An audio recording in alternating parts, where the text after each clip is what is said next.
ओम नमः सिद्धेभ्यः जय श्री ओम नमः सिद्धेभ्यः जय श्री ओम नमः सिद्धेभ्यः।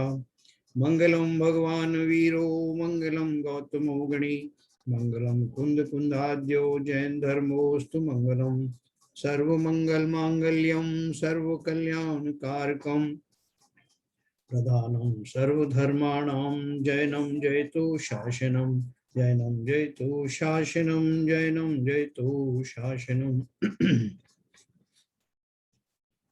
तो देखिए हमारा जो चल रहा था विषय इसमें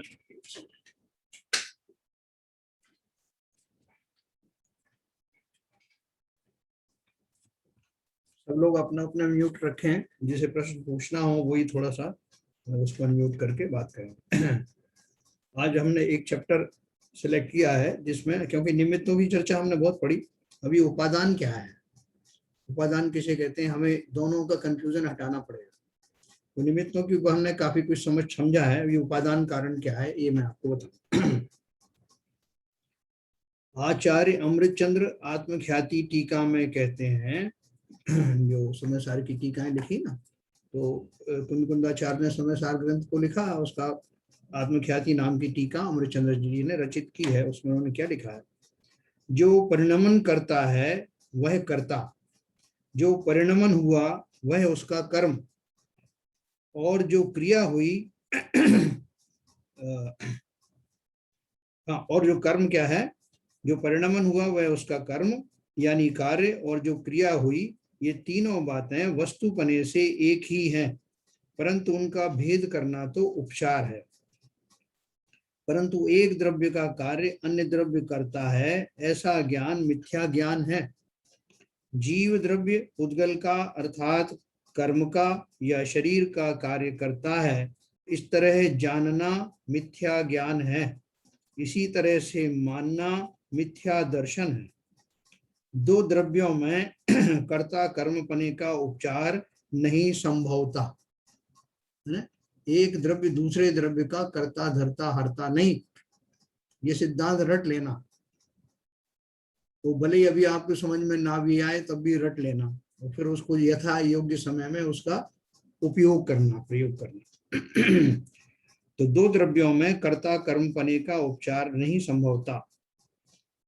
कोई कहेगा कि दो द्रव्य मिलकर तो एक कार्य करते होंगे, उपादान और निमित्त मिलकर तो कार्य होता होगा। आचार्य कहते हैं दो द्रव्य मिलकर एक परिणाम पर्याय कार्य नहीं करते, दो द्रव्यों की मिलकर एक क्रिया नहीं होती। मतलब दोनों उसके जो कंपोनेंट हैं वो अपने अपने कार्य करते हैं। जैसे मैं चाहूं कि मैं कर्मों में घुस करके, जैसे कर्म उसका निर्माण, परमाणु कर्म का निर्माण कर रहे हैं, मैं उसमें कुछ सहयोगी बन जाऊं, वहां जाकर के उन परमाणुओं को इधर से उधर करूं, तो नहीं कर सकता। इसी तरह से कर्म भी जीव के अंदर में उनके भावों में घुस करके और वैसा भाव बना लें, तो वो नहीं कर सकते। कोई शंका करेगा कि जीव द्रव्य राग द्वेष रूप कार्य और कर्म बंध रूप कार्य, ये दोनों कार्य तो कर सकता है ना, तो वह भी असंभव है। जीव द्रव्य की परिणति चैतन्यमय है और पुद्गल की परिणति जड़ रूप है, अचेतन है। जीव जीव भाव रूप परिणमित होता है, चाहे वह स्वभाव रूप हो अर्थात शुद्ध चेतना रूप परिणमन हो, या विभाव रूप हो, राग द्वेष मोह रूप हो अर्थात अशुद्ध चेतना रूप परिणमन हो, है ना। दोनों कंडीशन में स्वभाव या विभाव वाले भाव जीव ही कर सकता है। उसी प्रकार उद्गल द्रव्य ज्ञानावरणादि जड़ कर्म रूप परिणमित होता है। अपन एक परिभाषा क्या पढ़ी, कर्ता कौन है, कर्ता वो है जो स्वयं उस कार्य में मौजूद रहता है, थ्रू आउट मौजूद रहता है, और उसी की बदलती हुई पर्याय को हम कार्य कहते हैं। ये परिभाषा हमें याद रखना। कर्ता वो है जो स्वयं की पर्याय को स्वयं में ही घटित करता है, और जो कार्य हुआ वो उसी का कार्य कहा जाता है। वो किसी से प्रेरणा ले ना ले वो अलग बात है, लेकिन कार्य जब भी होगा, जो कर्ता जिसे हम कहेंगे वो कर्ता वही होगा जो स्वयं की योग्यता से उसमें आने वाली पर्यायों का कारण बनेगा, और वो पर्याय और जीव, अगर जीव की बात करें तो पर्याय और वो द्रव्य उस कार्य में पूरे व्यापक रूप से फैला हुआ रहेगा। जो जीव, जैसे अपन ने घड़े के पढ़ा ना कि मिट्टी उसका कर्ता घड़े का इसलिए है कि मिट्टी उस शेप में आने के बाद भी घड़े में संपूर्ण रूप से व्याप्त हो रही है। उसी तरह से जीव जब भाव करता है तो जीव के अपने सारे गुण उन भावों में विद्यमान रहते हैं। उस पर्याय में, उस दशा में, चाहे राग द्वेष की हो या शुद्ध भावों की क्यों ना हो, उसमें जीव अपने समस्त गुणों के साथ पूर्णतः मौजूद रहता है। ये उपादान की परिभाषा। और आगे देखते हैं। आचार्य कहते हैं अनादिकाल से मिथ्या दृष्टि जीव मिथ्यात्व रूप अंधकार के कारण ऐसा ही मानता आ रहा है कि कर्म का कर्ता जीव है। अपन कहते भी हैं बोलचाल में, भाई साहब हमने ही खोटे कर्म किए थे, हम क्या करें, दूसरों को क्या दोष दें।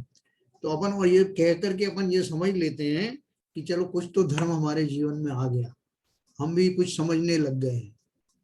अभी हमारे जो है वो मान्यता थोड़ी सी शिफ्ट हो गई। पहले मैं दूसरे द्रव्यों को अपना कर्ता धर्ता है, बिगाड़ करने वाला, सुधार करने वाला मानता था। अब मैंने थोड़ी अपनी मान्यता शिफ्ट कर दी। अब मैं क्या कहने लगा कि साहब दूसरों ने कुछ नहीं, मैंने ही वो कर्म बांधे थे और मेरे कारण से ही वो घटनाएं घटित हो रही हैं। वो कर्म करा रहे हैं, सब जो कुछ भी है सब कर्मों का खेल है। तो ये हम जब कहते हैं तब भी हम वो रहस्य नहीं समझ पाए कि कर्म कराते हैं एक अपेक्षा से, कहना तो ठीक है एक अपेक्षा से लेकिन हम सिद्धांत नहीं समझते। अपेक्षा क्या है? ये व्यवहारने का कथन है कि जीव को जो कर्म है वो उनको भाव कराते हैं या बिगाड़ सुधार कराते हैं। व्यवहार में ऐसे कहते हैं, लेकिन निश्चय ऐसे हकीकत क्या है? एक द्रव्य दूसरे द्रव्य का कर्ता नहीं। अर्थात मैं अपने काम कर सकता हूं और मेरे काम देख के कोई मेरी नकल करना चाहे तो वो करे, उससे कोई प्रभावित होता तो वो, मैं नहीं कर सकता उसको कुछ भी, अपना काम कर सकता हूं। तो इस तरह से जो कर्म बंधे हैं वो कर्म बंधे हैं, भाई बिल्कुल सही बात है, मैंने ही बांधे थे। इसका अर्थ यह है कि मैंने अपने खोटे या अच्छे भाव किए थे, उनका निमित्त पा करके कर्मों में जो भी कुछ हुआ है वो पैरेलल में हुआ है।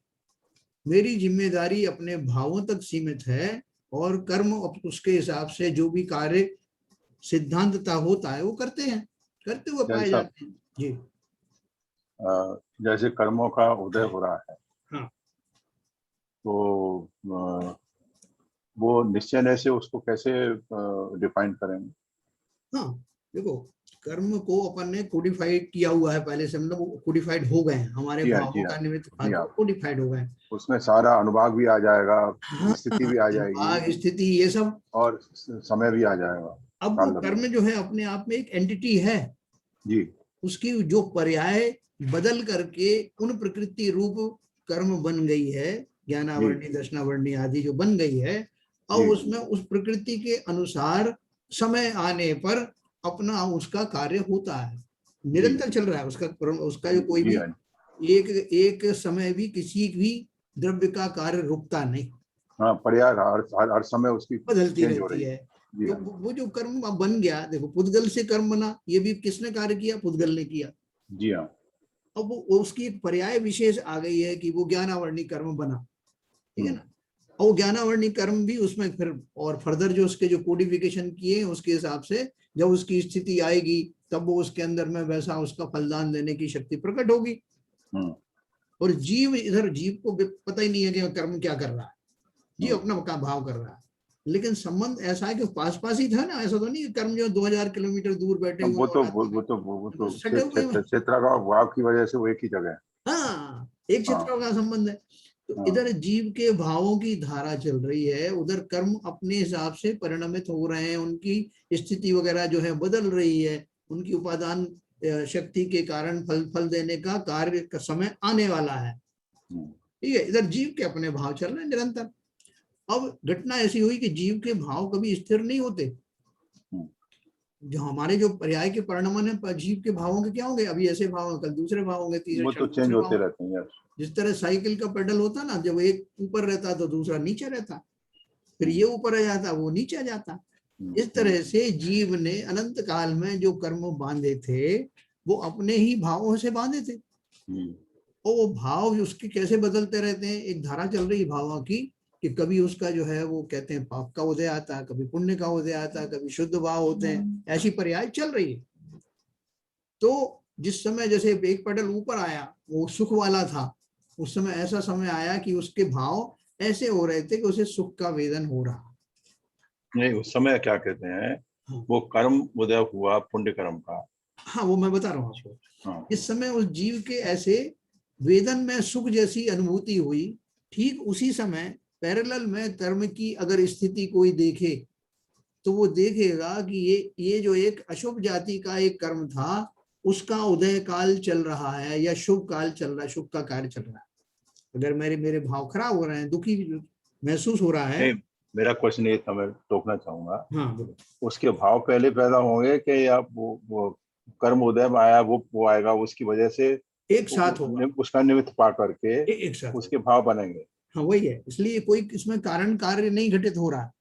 हाँ, कारण कार्य घटित नहीं हो रहा, इसलिए दोनों घटनाएं एक साथ हो रही है पैरेलल में। अच्छा, एक साथ ही होंगे। हाँ, यही यही पैच है। अगर हम ये करने लगे कि पहले वो हुआ तो फिर हम उसको कर्ता मानेंगे, साहब कर्म ने जो है वो आया उदय में, इसलिए हाँ, वो ऐसा करें। इसलिए मैंने सवाल पूछा आपसे, सही सवाल पूछा आपने। इसी डिस्टिंक्शन के लिए हाँ, कि वो मूवमेंट कौन सा होता है, आगे पीछे होता है या हाँ सिंक्रोनाइज्ड होता है। एकदम सिंक्रोनाइज चलता है, दो धाराएं चल रही हैं, उनके हाँ, ऊपर में आपने एक जो वो डाला, क्या बोलते हैं, एक लकीर खींची तो आपने हाँ, देखा कि मेरी अवस्था और कर्म की ऐसी अवस्था दोनों का सुमेल है।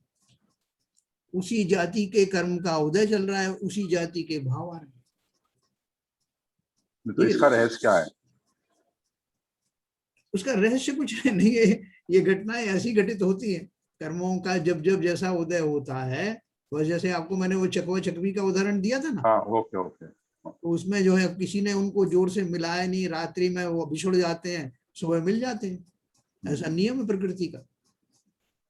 नहीं सर, कोई- तो आप मतलब इसका मतलब भाव जो है अपने आप ही सुख दुख आते रहेंगे अपने आप ही, कुछ पर्टिकुलर, इससे जो कर्म का उदय है उनको प्रभावित नहीं करता है भाव को।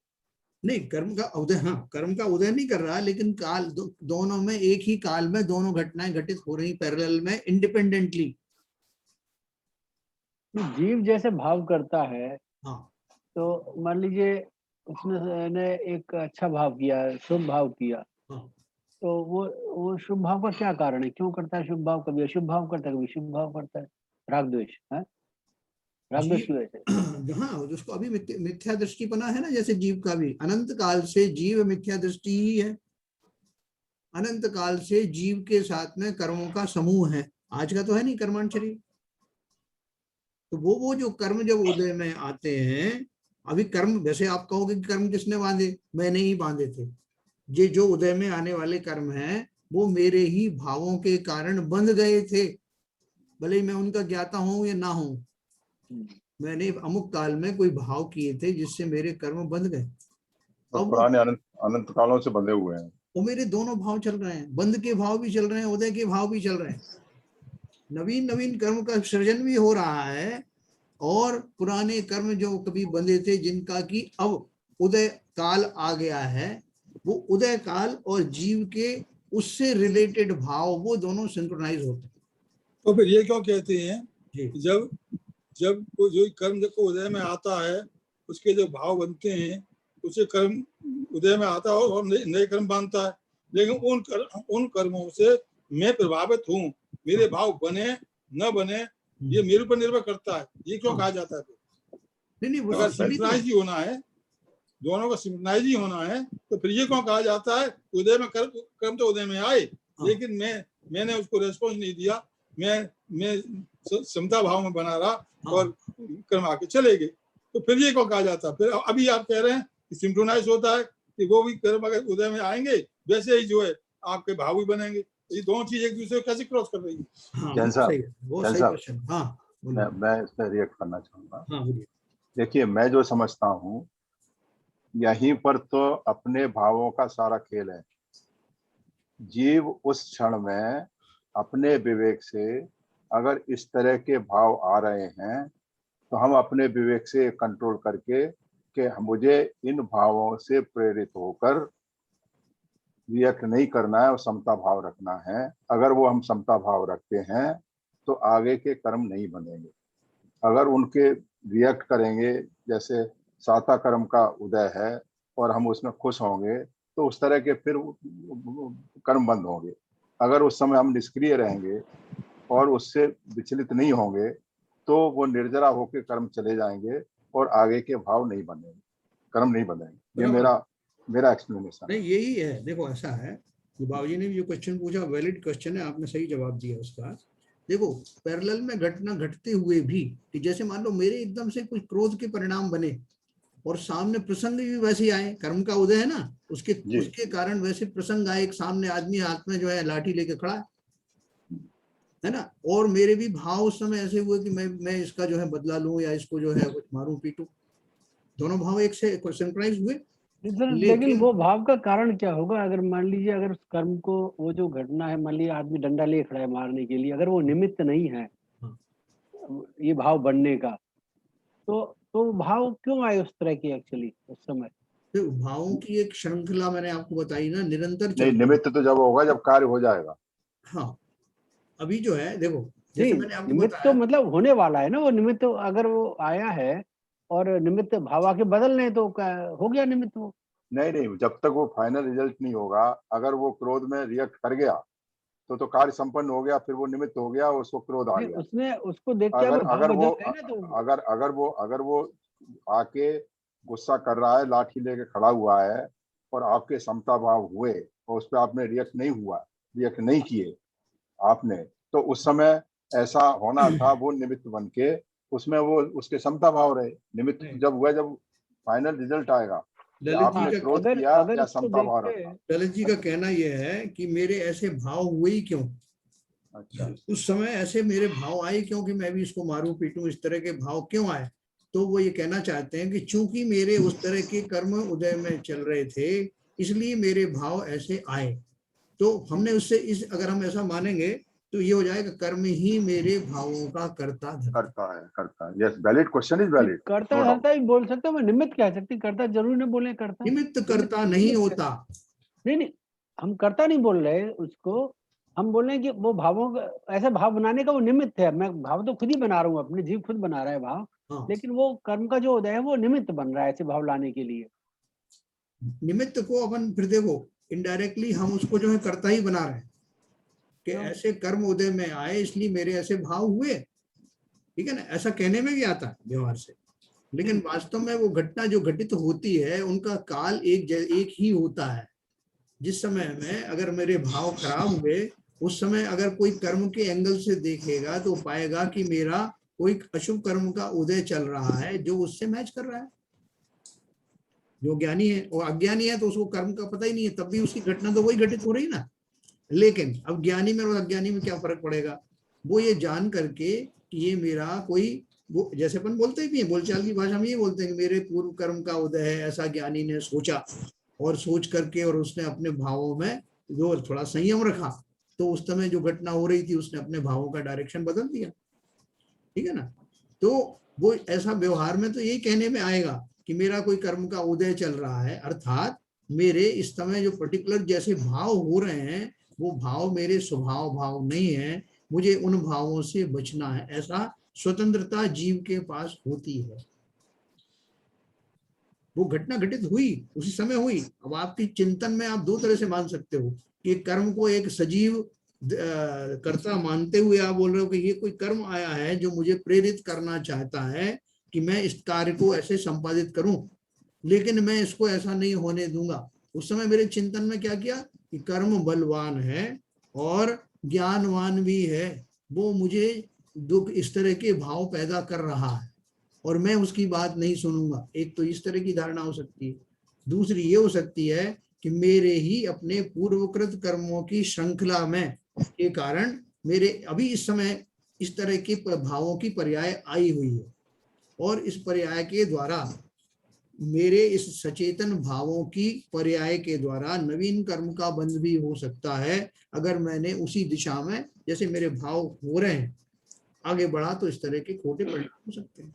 तो सिम्प्लीफाई हो भी सकता है और नहीं भी हो सकता। नहीं सर, ऐसे देखे हैं, ऐसे दोनों ही situation परिस्थिति को, दोनों हो सकते हैं। सिचुएशन को सब ऐसे देखें कि जैसे कर्मोदय आया, एक व्यक्ति, एक जीव है जो कि ज्ञानी है, हाँ और दूसरा है जो कि अज्ञानी है, मिथ्या ज्ञानी है। जी जी जी। तो अब मान लीजिए दोनों को सेम टाइप का कर्मोदय आया है, तो ज्ञानी अगर है तो उसके भाव उस सिचुएशन में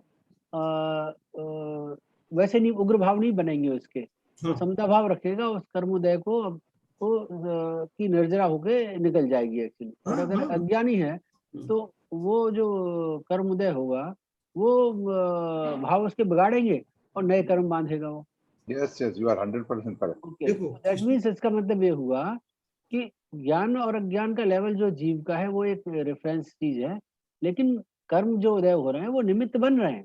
निमित्त तो बन रहे हैं ना, निमित्त को कौन मना कर रहा है कि उस काल में ऐसा घटित हो रहा है, क्योंकि नहीं, कर्म पर उस समय कर्म ही प्रभावित कर रहे हैं उदय उसके भाव को, देखो और भाव कैसे प्रभावित होंगे, उसके ज्ञान के लेवल के ऊपर है। प्रभावित करने की आप बात करोगे तो हमने अपने कल क्या डेफिनेशन पढ़ी, एक द्रव्य दूसरे द्रव्य को प्रभावित भी नहीं करता। मैं प्रभावित होना चाहूं तो मैं हो जाऊं। दूसरा जो निमित्त है, जिसे हम हाँ, निमित्त तो कह रहे प्रभावित हैं, होना चाहूं तो हो जाऊं, तो वो हाँ, जीव जो है निमित्त प्रभावित नहीं करेगा। निमित्त की मौजूदगी में जो दूसरा जो जीव द्रव्य आदि हैं, वो अगर प्रभावित होना चाहे, कुछ प्रेरणा लेना चाहे, उससे कुछ वो करना चाहे तो वो कर सकता है, लेकिन वो उसके अंदर में घुस नहीं सकता कि उसके भावों में घुस जाए।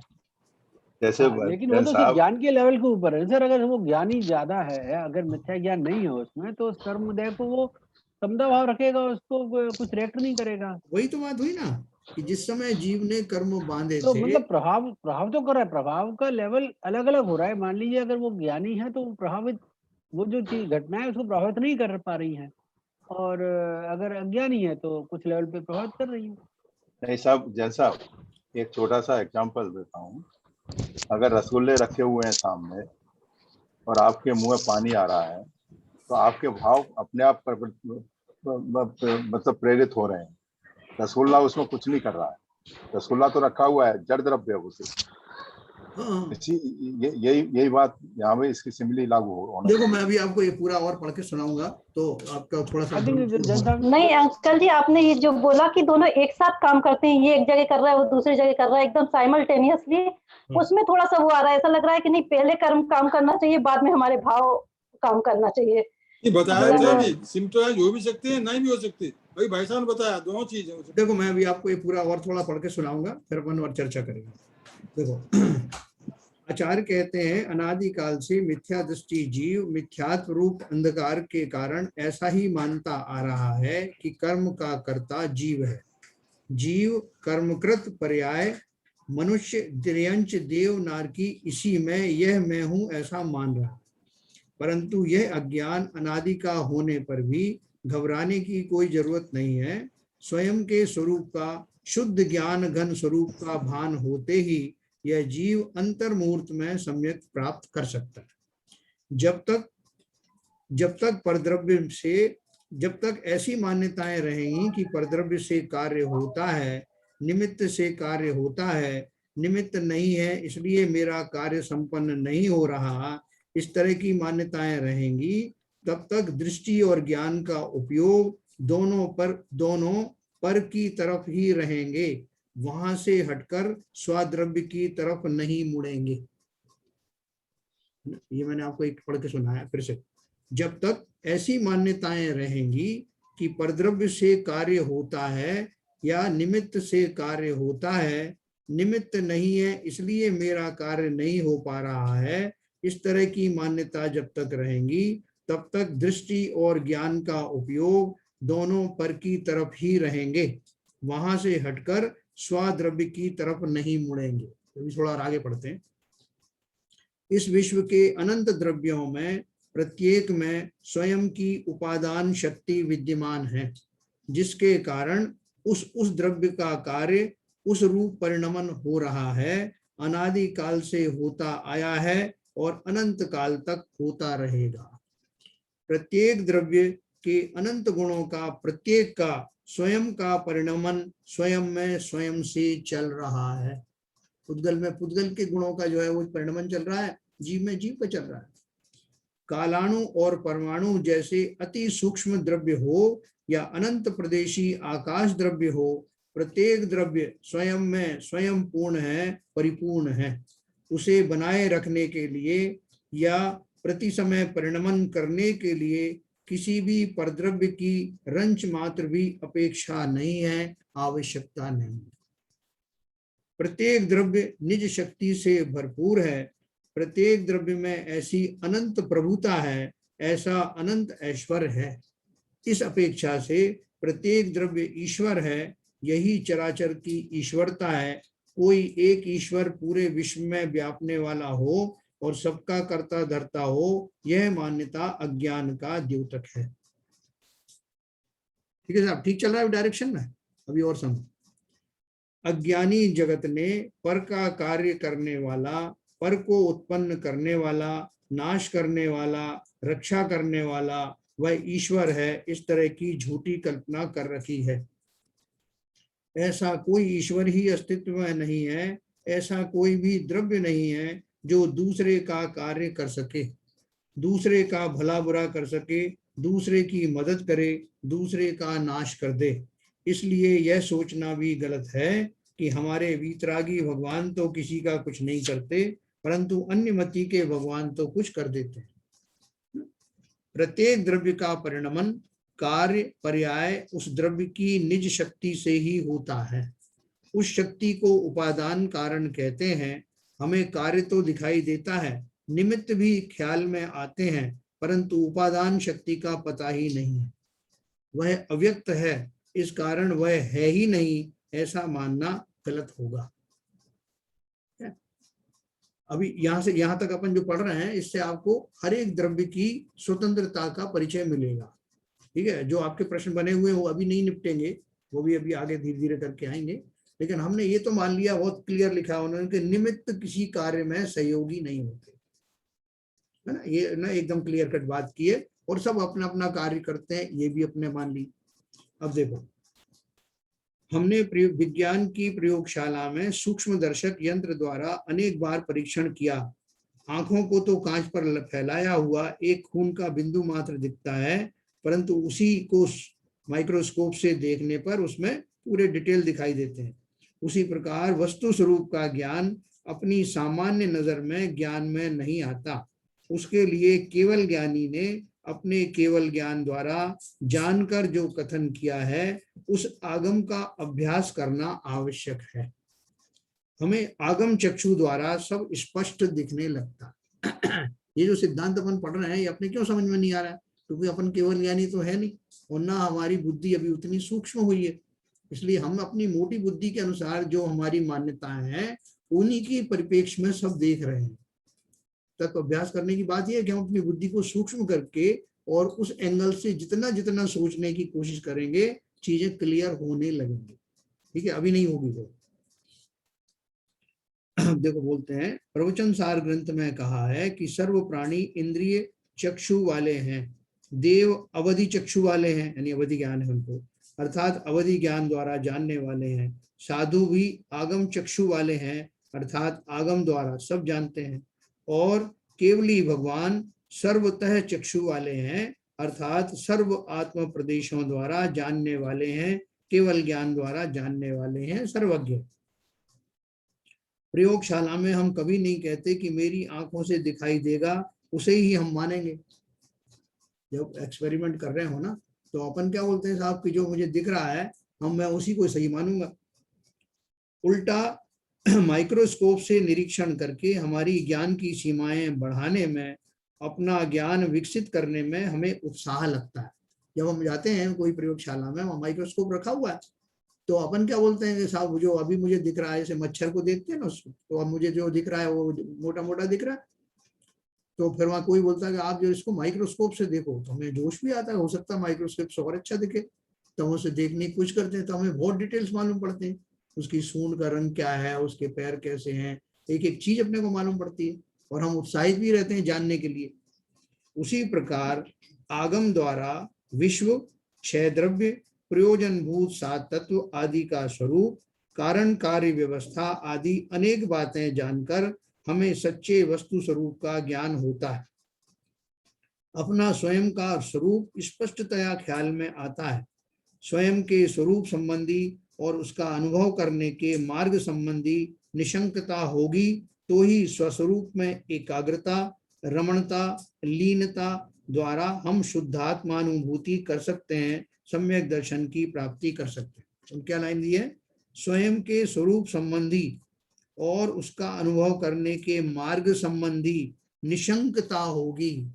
निशंकता होगी मतलब जो मैं आगम के द्वारा जान रहा हूँ, जैसा मेरा स्वरूप है वैसा ही जब मेरी मान्यता में आ जाएगा, मैं इस विश्वास के साथ आगे बढ़ूंगा कि सर्वज्ञ ने ये बताया है तो ऐसा ही सच है।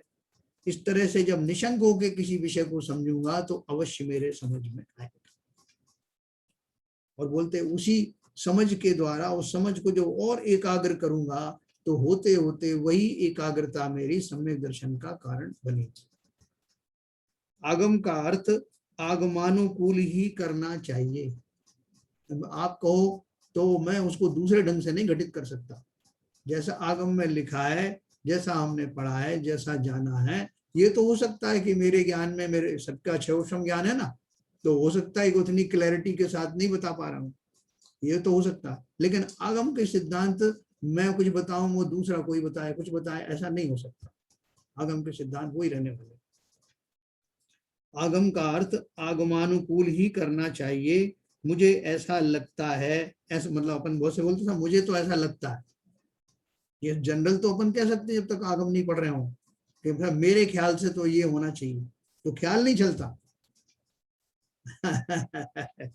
आगम का अर्थ आगमानुकूल ही करना चाहिए। मुझे ऐसा लगता है, ऐसा कहकर अपनी बुद्धि के नाप से नापना ठीक नहीं है, उससे काम नहीं चलेगा। गणित की पुस्तक में से गणित के प्रश्न सुलझाने पर अंतिम पृष्ठ पर लिखे हुए उनके उत्तरों के साथ मिलान करके हम अपना उत्तर ठीक है या नहीं ऐसा देखते हैं, है ना। अपना उत्तर यदि ठीक ना हो तो बार बार गणित सुलझाते हैं, नहीं आता हो तो गुरुजनों को, शिक्षकों को अथवा सह पाठियों से पूछते हैं, क्योंकि हमें विश्वास ये है कि जो पीछे आंसर लिखा है वही सही है। तो गलती कहाँ हो रही? मेरी समझ में कहीं गलती हो रही, मेरे प्रोसेस में गलती हो रही, ऐसा विश्वास के साथ ही तो हम मिलान करते हैं। नहीं तो बोले साहब ये तो आंसर ही गलत है, मेरा तो जो प्रोसेस सही है ना। तो वो श्रद्धा अपन को रखनी पड़ती। उसी प्रकार आगम के सिद्धांत जैसे बताए हैं वैसे ही जानना पड़ेगा। हमें उसका अर्थ समझ में नहीं आता हो, बुद्धि की कसौटी पर उसका स्वीकार नहीं होता हो, तो ज्ञानी गुरुजन या अन्य स्वाध्यायी जीवों को उसका अर्थ पूछना पड़ेगा। आगमानुसार निर्णय होने तक उस पर बारंबार विचार करना होगा। ठीक है, यहां तक ठीक चल रहा है। अब देखो, जब कोई घटना घटती है तब हम उसके कारणों की पूछताछ करते हैं, वह भी निमित्तों की पूछताछ करते हैं, केवल बहिरंग निमित्तों की, क्योंकि उपादान कारण को हम जानते नहीं और अंतरंग निमित्त कारण कर्मों की उदय आदि अवस्थाएं वो भी हमारे ज्ञान में नहीं आती। कोई सूक्ष्म विषय कैसे उनकी पर्याय बदल रही, हमने थोड़ा बहुत जो सेंटेंस पढ़े उसके अनुसार थोड़ी कल्पना कर लेते हैं, लेकिन एक्चुअल तो हमारे सामने आती नहीं। तो क्या बोला? क्योंकि हम उपादान कारण को जानते नहीं और अंतरंग निमित्त कारण यानी कर्मों की उदयादि अवस्थाएं हमारे ज्ञान में नहीं आती। किसी व्यक्ति के मरण की वार्ता जब हम सुनते हैं तब पहला प्रश्न पूछते हैं कि क्या हुआ, कैसे मरा। उत्तर आता है कि बीमार था और एक्सीडेंट में मरा। फिर पूछते हैं कौन सी बीमारी थी, कौन से डॉक्टर के पास ले गए थे, तो ये सारे निमित्त हैं। किस हॉस्पिटल में रखा था, कौन सी दवाइयां दी थी आदि। अथवा एक्सीडेंट से मरा हो तो एक्सीडेंट कैसे हुआ, गाड़ी कौन चला रहा था, कहाँ टक्कर खाई थी। इस तरह के प्रश्नोत्तर माला चालू हो जाती है ना। लौकिक व्यवहार ऐसा ही चलता है, परंतु देखो उसमें कितनी आकुलता छिपी हुई है। ये जो प्रश्नावली चल रही है उसमें, उस डॉक्टर के पास तुम्हें नहीं जाना चाहिए था, उसने ठीक जांच नहीं की होगी, विशिष्ट औषधि क्यों नहीं दी, समय पर उपचार ना करने से ऐसा हो गया, इत्यादि उपदेशामृत भी हम पिलाते हैं। अब वो जाने वाले चला गया, तो सबको जो हम उसको, आप गलत कर दिया आपने, आप उस हॉस्पिटल में क्यों लेके गए, पहली गलती तो आपकी यही थी। और अगर उसको समय पे आप टाइम पे दे देते दवाई तो कुछ और हो जाता। हम सब निमित्त की भाषा बोलते हैं ना, जिससे आकुलता और भी बढ़ती है, परंतु इसका सच्चा कारण समझने पर आकुलता कम हो जाती है। दुख के प्रसंग में भी दुख की तीव्रता कम होती है, मानसिक संतुलन नहीं बिगड़ता। बहुत सारे जो ज्ञानी हैं, आगम के हिसाब से भले ज्ञानी ना हो, अपने तजुर्बे के हिसाब से, और वो ये सभी जानते हैं कि भैया देखो जब किसी की मृत्यु आ जाती है, समय आ जाता है, तो मरता ही मरता है, और जितनी घटनाएं उसके साथ जुड़ी होती हैं वही उसमें निमित्त बनती हैं, और उन्हें टाला नहीं जा सकता कि आपने ऐसा किया होता तो ऐसा होता, वैसा किया होता वैसा होता, है ना। जो समझदार हैं वो इस तरह से उन घटनाओं को लेते हैं। समझदार की बात मैं उनकी अपेक्षा कर रहा हूँ कि लौकिक समझदारी के, उस तरह से करते हैं। और अगर कोई ज्ञानी हो, जिसे आगम का अभ्यास हो, तो उसको आकुलताएं और भी कम होंगी, क्योंकि वो पूरा रहस्य जानता है कि किसी की आयु कर्म का एक भी निषेक जो है शेष रह जाए तो वो मरेगा नहीं, और जब समस्त निषेक निकल जाते हैं तो मरना ही मरना है। आयु कर्म हमने अपने भावों, विशेष भावों से बांधी थी, और उनका जो है जब निमित्त आता है तो ऐसा होता है। तो जो जितना ज्ञानी होगा, जिसे उसकी जितना आगम का अभ्यास होगा, उतना ही उसको घटनाओं में आकुलता कम होगी या ना भी हो। जीव स्वयं की योग्यता से विशिष्ट पर्याय में रहता है, और स्वयं की योग्यता से ही उसकी पर्याय पलटती है। जैसे मनुष्य पर्याय पलटकर देव पर्याय होती है, यह उस जीव की उपादानगत योग्यता है। जब आयु कर्म खिरकर समाप्त होता है, तो दूसरे ही समय में नवीन आयु कर्म का उदय प्रारंभ होता है। आयु कर्म तो पूर्व भाव में ही बंधता है, और प्राप्त आयु में यानी भुज्यमान आयु में घट बढ़ या बदलाव नहीं होता। ये सब अपन जान चुके हैं, पूरा अपन ने सिद्धांत पढ़ा। निमित्त की भाषा में बोलना हो, निमित्त की भाषा में, तो जब तक आयु कर्म का उदय है तब तक मरण नहीं हो सकता। ये कौन सी भाषा है? निमित्त निमित्तिक है ना। जब तक आयु कर्म का उदय है तब तक मरण नहीं हो सकता, और भुज्यमान आयु कर्म खत्म होने पर जीव इस भव में एक समय मात्र भी अधिक रुक नहीं सकता। ये सारे निमित्ताधीन कथन है।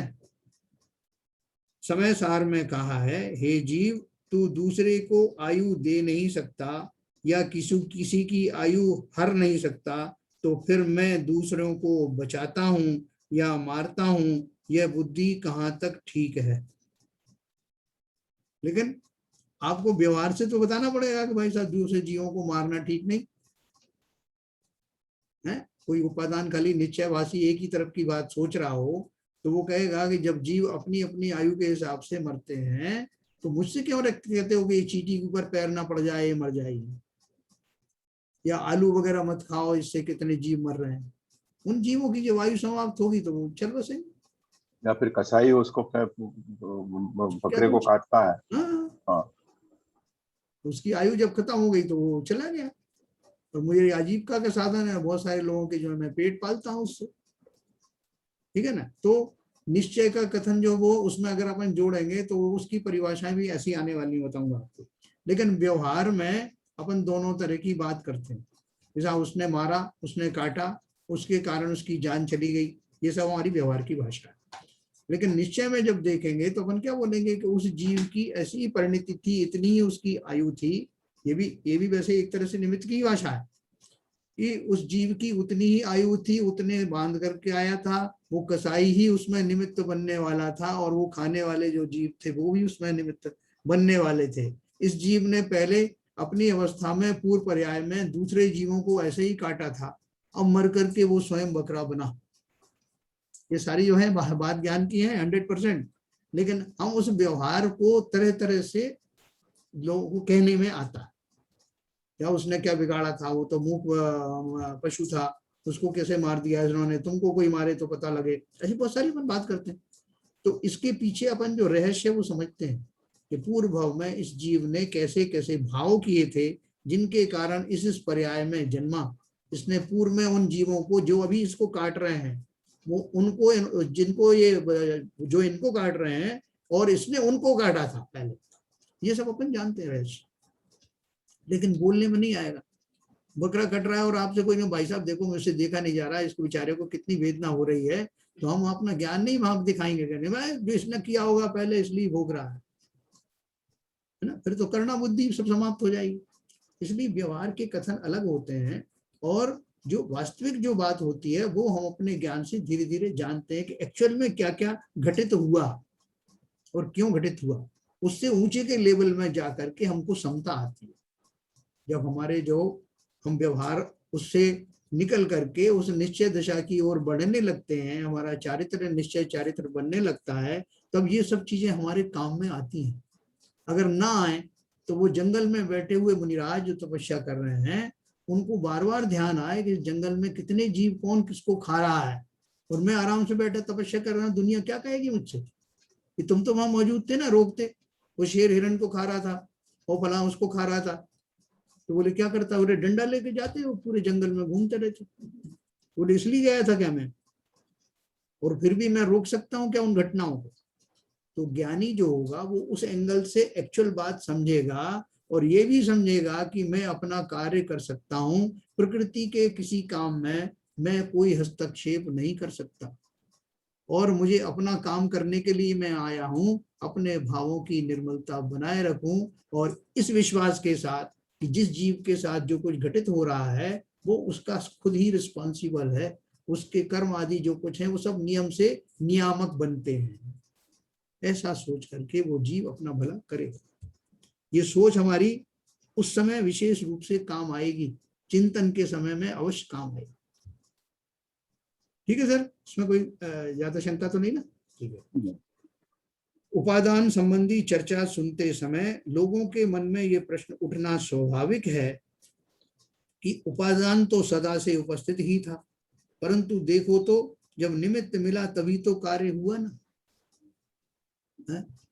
अपने पास ज्ञान की योग्यता है ना, हर समय है, आप बोल ही रहे हो कि मेरा ज्ञान कभी खत्म नहीं होता, मेरा चेतनत्व खत्म नहीं होता, मेरा सुख गुण खत्म नहीं होता, ये सारी योग्यता तो है, लेकिन काम क्यों नहीं हो रहा? तो बोले साहब वो निमित्त नहीं मिला, है ना, टाइम नहीं आया, होनार नहीं थी, कि वो जैसे गौतम गणधर जी आए नहीं थे तो उनकी वाणी नहीं खिरी,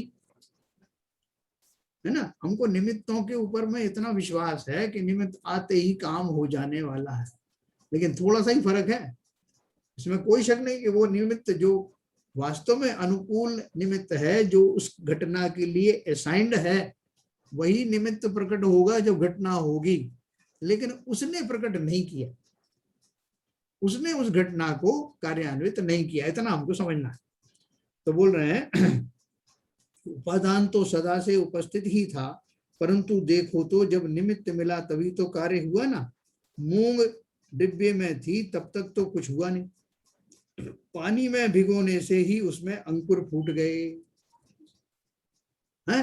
बोले साहब मूंग में तो पहले से थी ना योग्यता, लेकिन निमित्त नहीं था। निमित्त क्या था, उसमें पानी डाला और रात भर रखा, फूट गए अंकुर, तो निमित्त ने किया ना कार्य। हाँ देखो हमको कैसे कंफ्यूजन होता।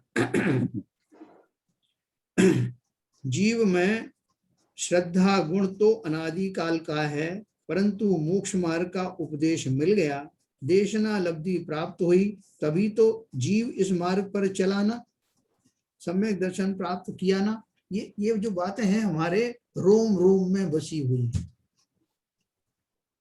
बहुत गहराई से बसी हुई हैं, और हम इसलिए इतने स्ट्रांगली निमित्तों को कर्ता मानने लगे, इसमें हमारी कोई गलती नहीं। अनादिकाल से ही हमारी समस्या ये आज की नहीं है, और हम जैसे कुछ लोगों की नहीं है समस्या, है ना, समस्त मिथ्या दृष्टि जीवों की यही समस्या है। तो क्या बोल रहे हैं, इसको अपन और घटित करेंगे कि हो कैसे रहा कर। तो देखो क्या बोल रहे हैं, उपादान और उसके भेद प्रभेद के बारे में अनभिज्ञ होने से ये भ्रांतियां खड़ी हो जाती हैं, इसलिए हम उपादान के भिन्न भिन्न प्रकार, उनके नाम तथा स्वरूप समझेंगे। उपादान दो प्रकार का होता है, एक त्रिकाली उपादान और दूसरा क्षणिक उपादान। त्रिकाली उपादान कौन सा है, मैं ज्ञान गुण का धारी हूँ, चैतन्य गुण का धारी हूँ, सुख का स्वरूप हूँ, ये सब जो बातें हैं कौन सी हैं, मेरी त्रिकाली योग्यता के बारे में। लेकिन वैसा ज्ञान की वो पर्याय श्रद्धा की वो पर्याय जो उस काल में आवश्यक है, जब मुझे सम्यक दर्शन होता है तब वो पर्याय जब प्रकट होंगी तब काम होगा। लेकिन होगा काम मुझ में से ही। पत्थर को सम्यक दर्शन नहीं हो सकता, क्योंकि जीव में वो त्रिकाली रूप से वो गुण तो विद्यमान है, लेकिन उन गुणों की एक स्पेसिफिक पर्याय जब आएगी तभी कार्य होगा। इसका अर्थ क्या हुआ? उपादान में या घटना घटित होने में दो चीजें जरूरी हैं। पहली चीज तो है त्रिकाली उपादान में नहीं त्रिकाली योग्यता जो हमेशा रहती है, और दूसरी है क्षणिक उपादान यानी उस समय होने वाला विशेष कार्य, विशेष पर्याय का प्रकट होना उन्हीं गुणों की जिनका की मालिक हूं मैं। जो द्रव्य अथवा गुण स्वयं कार्य रूप परिणमित होता है, उस द्रव्य या गुण को उस कार्य का त्रिकाली उपादान कहते हैं। कहते हैं हम सब भव्य लोग हैं, तो भव्यता का अर्थ क्या है कि मेरे पास में जो श्रद्धा गुण है वो सम्यक होगी। उस अभी भली मिथ्या है, मिथ्या होना है सम्यक होना, दोनों उसके गुण हैं, दोनों तरह के। लेकिन जब मुझे सम्यक दर्शन होना होगा तो श्रद्धा गुण की वो वाली पर्याय प्रकट होगी। अब जिसके पास श्रद्धा गुण ही नहीं, वो पर्याय कहां से लाएगा? क्योंकि गुणों की ही पर्याय बात चल रही है, जो गुण है ही नहीं उनकी कैसे होगी? पत्थर आदि में तो वो गुण नहीं है, जीव में ही है, जिसे त्रिकाली उपादान शक्ति कहते हैं। और उसकी एक विशेष प्रकार की पर्याय जब आएगी तब कार्य होगा। उस द्रव्य या गुण को उस कार्य का त्रिकाली उपादान कहते हैं। विशिष्ट पर्याय रूप परिणमन करने की शक्ति उस द्रव्य में त्रिकाल विद्यमान रहती है ना। मेरे अंदर ही वो शक्ति है कि उस पर्याय का प्रकटीकरण हो, जिससे सम्यक दर्शन होता है। श्रद्धा गुण की, ज्ञान गुण की, क्योंकि श्रद्धा और ज्ञान दोनों एक साथ सम्यक होते हैं। उसी के साथ साथ क्षणिक उपादान कारण भी विद्यमान रहता है, जिससे यह निश्चित होता है कि कार्य कब होगा और कौन सा होगा। इसी को कार्य का नियामक कहते हैं। देखो एक ही द्रव्य के अंदर में कितनी चीजें पड़ी हुई हैं। उसमें त्रिकाली योग्यता वाली शक्ति है, उसमें क्षणिक उपादान, हमारी जो पर्याय है हमेशा एक सी थोड़ी रहती है, बदलती रहती है। अभी मेरा जो है मिथ्या श्रद्धांत चल रहा है, तो मिथ्या सिद्धांत में भी बहुत सारी कैटेगरी, अनंत कैटेगरी होंगी। जैसे मैं हमेशा कहता हूँ कि किसी को एक मंदिर में चढ़ना है, जाना है, वो मंदिर 1000 सीढ़ियों के बाद मंदिर आता है। तो 1000 सीढ़ियों में से कोई जो पहली सीढ़ी पे खड़ा है, कोई चौथी सीढ़ी पे खड़ा है, 999 सीढ़ी तक भी जो खड़ा है, उनमें से कोई भी मंदिर में नहीं पहुंचा। सब कहेंगे साहब आप कहाँ मंदिर पहुंचे? मैं ऊपर तो हूं आपसे, ऊपर हो भले, लेकिन मंदिर में तो नहीं पहुंचे ना। उसी तरह से मेरी जो मिथ्या दर्शन वाली पर्याय हैं, उनके भी बहुत भेद हैं। एक आदमी फुटपाथ पर पड़ा हुआ है, वो भी मनुष्य है। हाँ, बहुत बढ़िया, बहुत बढ़िया, हाँ, बहुत बढ़िया बात बोल दी जन साहब आपने, बहुत बढ़िया बात बोली। आप समझ लीजिए इसमें कि ये मतलब ऐसी खोलने वाली बात है, चक्षु खोलने वाली बात है कि आप पहली सीढ़ी पे हो, 999 सीढ़ी पे कोई फर्क नहीं पड़ता। हाँ।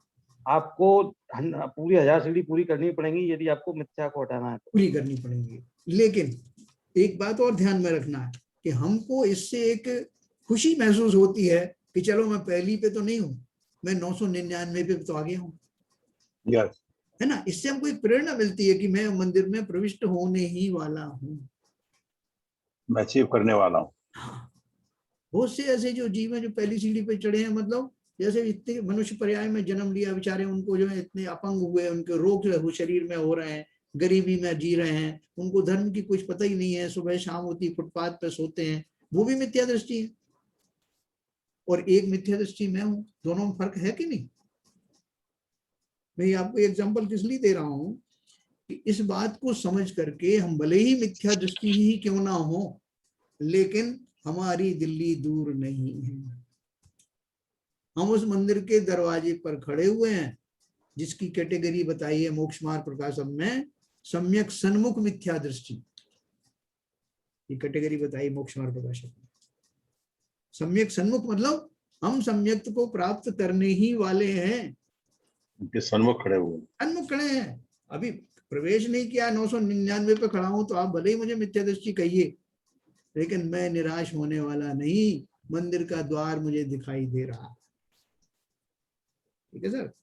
तो जिस जो हमको कुछ मिला है, कि जो सामग्री मिली है, जो भेद ज्ञान करने की जो समझ हमको हाथ लगी है, ऐसा मुझे जो है वो क्या बोलते हैं धैर्य भी मिला है उस बात को समझने के लिए। जितने धैर्य के साथ मैं आगे बढ़ रहा हूँ, जितने विश्वास के साथ आगे बढ़ रहा हूँ, वो अवश्य ही एक सीढ़ी और ऊपर ले जाने वाला है।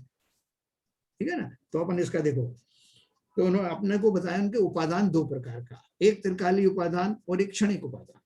त्रिकालीय उपादान तो उस द्रव्य में भरा पड़ा रहता है, लेकिन उसकी विशेष पर्याय आने पर कार्य होता है। तो ये बोल रहे हैं क्षणिक अर्थात क्षणवर्ती, एक समय के लिए जो है उस पर्याय को हम क्षणिक पर्याय कहते हैं।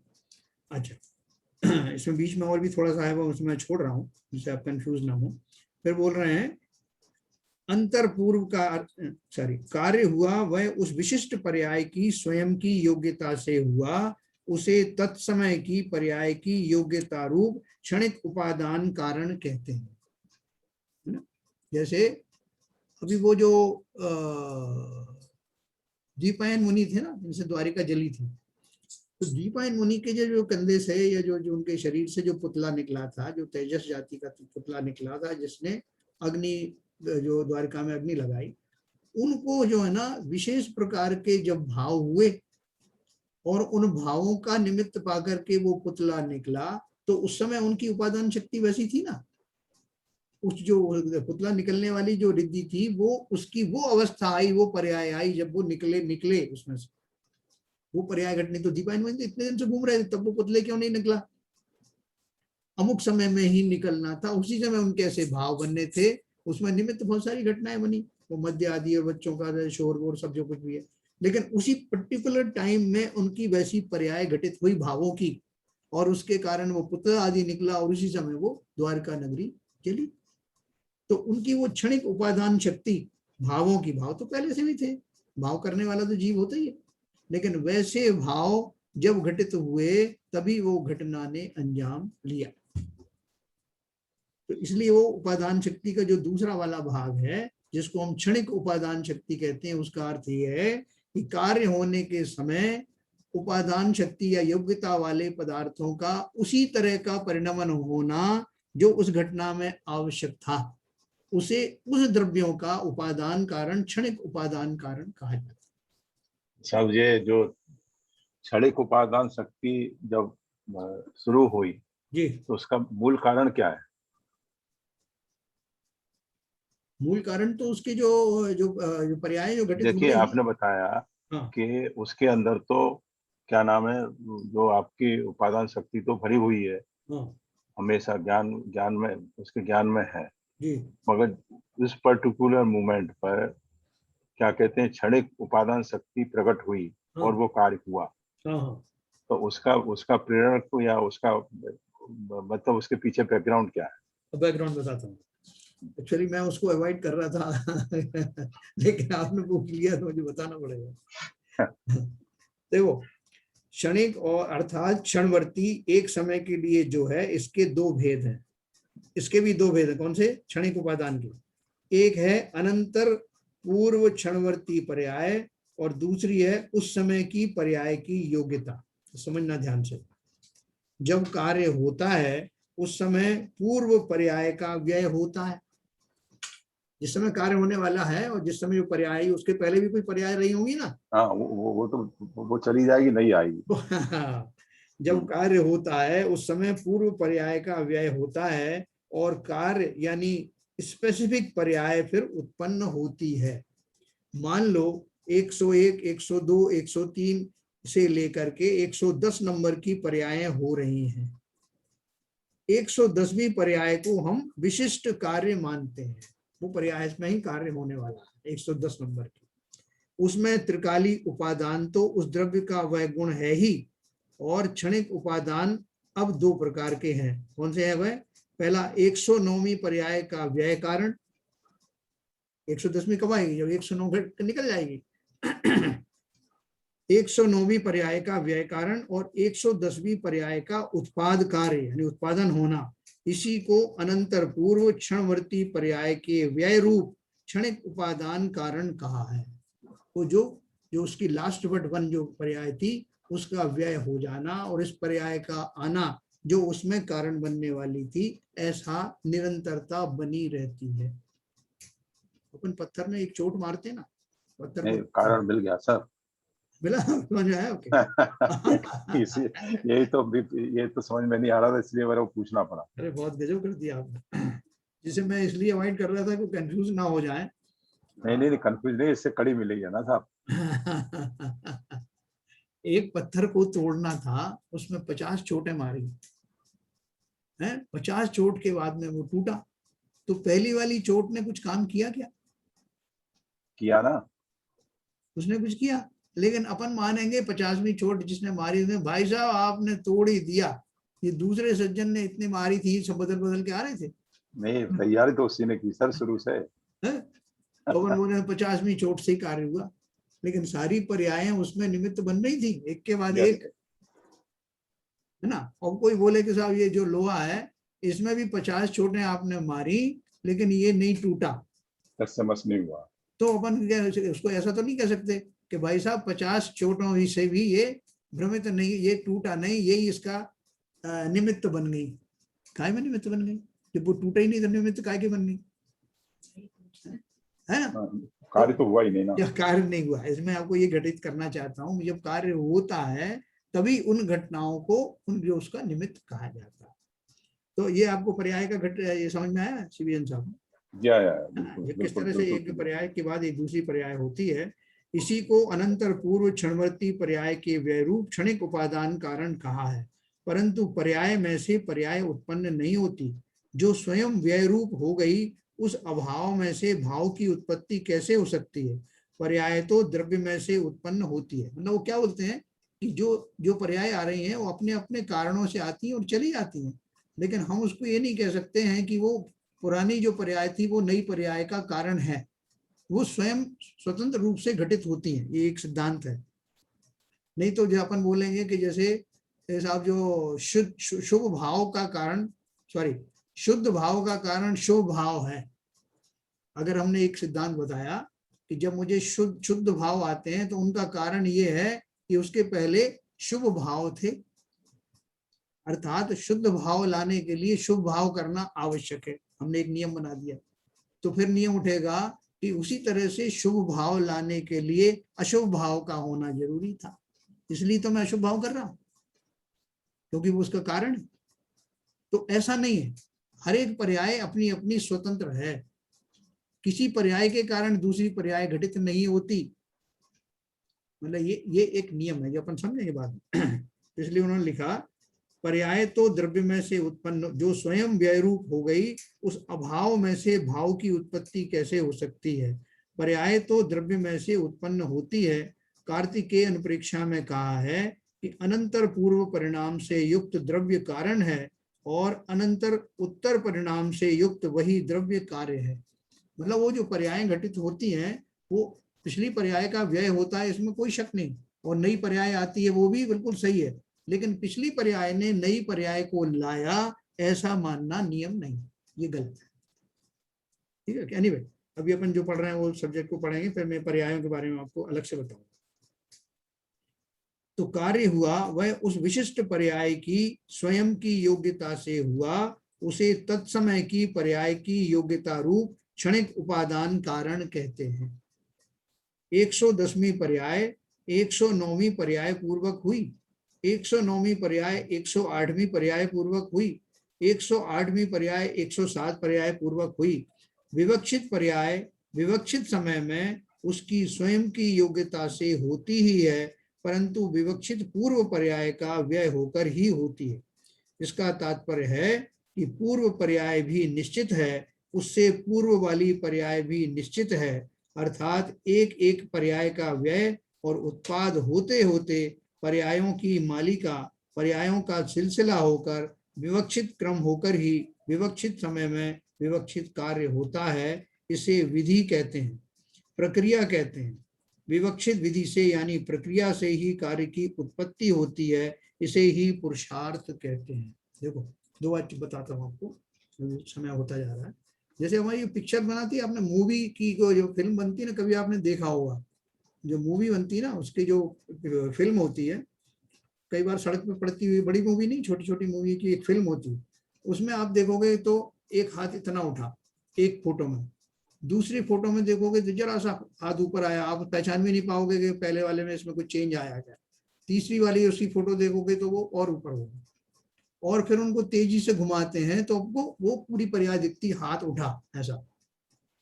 लेकिन हर एक स्लोली स्लोली स्लिट चलती जाती है। इतना माइक्रो होता है वो कि आपको पहचान में नहीं आता, उनको लगता है यही तो ये फोटो है, अगली में भी वही है, तीसरे में भी वही है। जब तक कोई एप्रिशिएबल चेंज, सिग्निफिकेंट चेंज ना हो, तब तक हमें उसमें चेंज दिखाई नहीं देता। लेकिन होता सब निरंतर है, और जब उस तरह करते करते फाइनल वो पोजीशन आ जाती है हाथ उठने की, तब हमको लगता है कि अब कार्य हुआ, है ना। तो वो कह रहे हैं कि वो जो स्पेसिफिक पर्याय है, विवक्षित विधि से यानी प्रक्रिया से ही कार्य की उत्पत्ति होती है। कार्य होने में वही सब कारण बनते हैं, ठीक है। इसे ही पुरुषार्थ कहते हैं। अब जब हम पुरुषार्थ करेंगे, जैसे हम क्रमिक दर्शन का पुरुषार्थ कर रहे हैं, तो ऐसा तो हो नहीं सकता कि मैं घोर मिथ्या दृष्टि हूं, भले ही हम कहते हैं कि एक समय में मिथ्या दृष्टि से सम्यक दृष्टि बन जाता, लेकिन वो एक समय कैसे आता। एक समय ऐसा तो आएंगे नहीं कि घोर आदमी एक फुटपाथ पे पड़ा हुआ था, जैसे कुछ पता ही नहीं था, इसका शरीर भी ठीक से काम नहीं कर रहा था, और अचानक से वो जो है सम्यक दृष्टि बन गई। एक समय का कहने का अर्थ यह है कि एक समय पहले तक वो मिथ्या दृष्टि था। इस डिग्री का था वो, हाँ, वो डिपेंड करता है। वो डिग्री उस जाति की होनी चाहिए कि उससे पहले वाली जो है, जो पर्याय है, उतनी पर्याय जस्ट वो आने वाली, तो उससे मिलता हुई दूसरी पर्याय उससे मिलती जुलती होनी चाहिए। ऐसा नहीं हो कि वो जीरो स्टेज पर बैठा हो और एक समय पे जाके 99 सीढ़ी चढ़ के 1000 पे अपने आप आ जाए। बस इसलिए वो पुरुषार्थ की जो बात करते हैं, जैसा वो समाधि मरण होगा साहब, तो अंतिम समय में भाव अच्छे रहना चाहिए, बस बाकी तो कैसे ही कर लो। वो अंतिम समय ऐसे आ जाएगा क्या? जिस समय भाव आएंगे नहीं, ऐसे नहीं आएंगे, तो उनका अभ्यास करना पड़ेगा, तब तो वो घटित होंगे। तो इसी तरह से जो पुरुषार्थ की बात यहाँ उन्होंने कही है, वो पुरुषार्थ की प्रक्रिया बताई है कि वो कैसे वो पर्याय घटित होती हैं। त्रिकाली उपादान शक्ति का धारी वो जीव, जिसमें श्रद्धा नाम का गुण भरा हुआ है, उसकी स्पेसिफिक पर्याय आने में विशेष पुरुषार्थ की आवश्यकता होती है, जिसमें आगम अभ्यास, चिंतन विशेष, सर्वज्ञ में श्रद्धा, ये सारी चीजें उसके साथ में लगी हुई हैं। और इस पुरुषार्थ को करते हुए मैं उस समय उस क्षण को प्राप्त कर लेता हूं जब मैं 999 सीढ़ियां क्रॉस करके 1000 में मंदिर में प्रविष्ट हो जाता, है ना। तो ये जो उपादान कारण है, किसमें से आया? जीव की त्रिकाली उपादान शक्ति के कारण वो कार्य घटित हुआ, लेकिन उस उपादान शक्ति का भी, त्रिकाली उपादान शक्ति का भी वो तत्क्षण वाली जो योग्यता है, वो पर्याय जब आती है तब कार्य होता है। वो धीरे धीरे ही आती है। ठीक है सर, ये हमने पढ़ा उपादान का। अभी मैं काफी बाकी है, मैं आपको बहुत अच्छे से कल और बताऊंगा। थोड़ा समय हो गया, थोड़ा सा हम आगे बढ़े क्या? Yes yes yes. Lalit ji कुछ आगे बढ़े और कंफ्यूज हो गए? जरा वो अनम्यूट करके बोलिए। नहीं, अच्छा लगा इसको, और दिन में पढ़ता हूँ इसको, अच्छा कॉन्सेप्ट है। हाँ, इसको आप पढ़ना और कल आप भी समझाना हमको। नहीं ठीक। कई बार क्या होता है कि हो सकता है कि दूसरे ने और अच्छे से समझ लिया हो। क्या अरविंदन साहब? तो कुछ हैवी हो गया।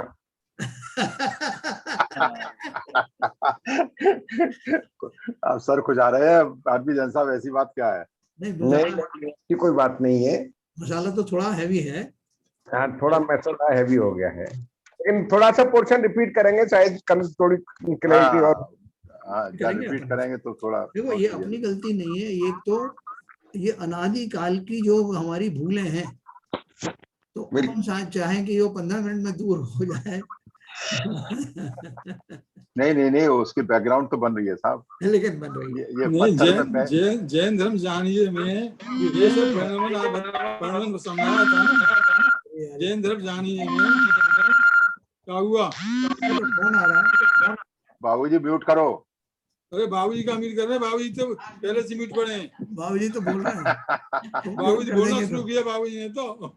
कभी घंटी हाँ, बजना शुरू हुई है। हाँ, मैं आपको बता रहा था, हाँ, जैन द्रव्य जानिए में जो परिणमन का, जो द्रव्य के परिणमन की बात चली थी, जी उसको यहाँ से घटा के देखेंगे आप तो ऑटोमेटिक सब क्लियर बात हो जाएगी। नहीं, वो बात सही है बाबूजी, आप सही कह रहे हैं, मगर उस जब हमने परिणमन के बारे में विवेचन सुना था, हाँ, उसमें इतनी डिटेलिंग नहीं थी जो नहीं आज थी, चल लेकिन रही है। आप उनको घटा के देखिए ना उसको, नहीं, तो अभी बात नहीं, वो बताइए। आएगा, अभी वही और तो आएगा। वही तो विवेचन चल रहा है सर। आप तो घटा के देख चुके हैं, हम तो पहली बार सुन रहे हैं। अरे अभी तो हम जोड़ घटाना कर रहे हैं। हाँ, ठीक है, अभी तो ठीक है सर। जोड़ से आगे नहीं पहुंच पाए, घटना तो अब कल बताएंगे जैन साहब। क्या भाई, ठीक है, किसी को और कौन ओके कौन सर, है? Okay Ritu, sir. रितु समझ में आया? रितु है क्या उधर? हाँ अंकल जी, समझ में आ रहा है, हाँ। पर जो है बहुत डीप डीप में हो रहा है। नहीं, थोड़ा थोड़ा कठिन है, लेकिन थोड़ा कठिन है लेकिन मुश्किल नहीं है। मैं और कल कुछ हाँ और एग्जाम्पल खोजूंगा, और आप भी थोड़ा सा, अगर आपके पास किताब हो या कहीं और से, थोड़ा कोशिश करना।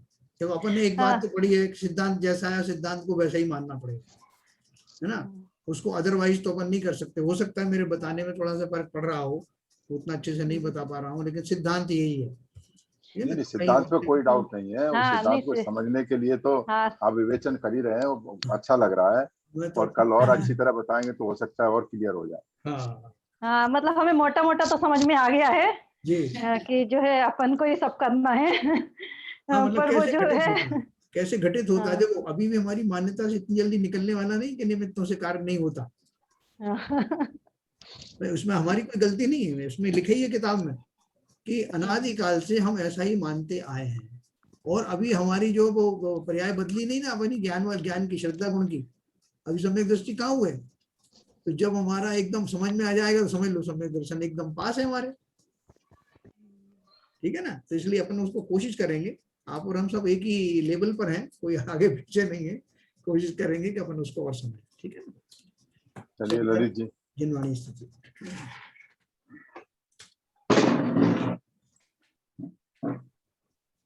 मिथ्यात्म नाश विको ज्ञान के प्रकाश विको अपर भास विको भानु सी बखानी है। छहो द्रव्य जान विको बंध विधि भान विको सो पर पिछान विको परम प्रमानी है। अनुभव बताए विको जीव के जताए विको काहू न सताए विको भव्य उर आनी है। जहाँ तहाँ तार विको पार के उतार विको सुख विस्तार विको यही जिन वाणी है। हे जिनवाणी भारती तुहे जपू दिन रैन, जो तेरी शरण आ गए सो पावे सुख चैन। जिनवाणी के ज्ञान से सूझे लोकालोक, सो वाणी मस्तक नमो सदा देते हैं धूप, सदा देते हैं धूप। जिनवाणी माता की जय। नमो कर।